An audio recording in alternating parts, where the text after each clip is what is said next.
noi siamo qui invece non di un concorrente, ma di uno dei membri della giuria di questa sera, di questa seconda edizione di Voci Emergenti. Siamo in compagnia di Gennaro Spizzuoco, o meglio il titolare dell'agenzia di animazione l'Hollywood appunto Animation, e quindi buonasera Gennaro. Ciao ragazzi di Street News, che bello avere i talenti che si esibiscono, che bello vedere la passione, l'energia che ci mettono su questo palco, e Davide Napoletano è ormai un esempio di vita da seguire.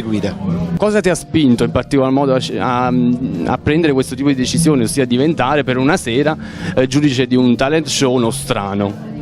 Ma la partecipazione a tipi di eventi fanno sempre piacere alla nostra agenzia, perché noi ci occupiamo dei villaggi turistici, facciamo eventi, piazze, quindi ti capita nel nostro piccolo di conoscere persone e poter collaborare con loro.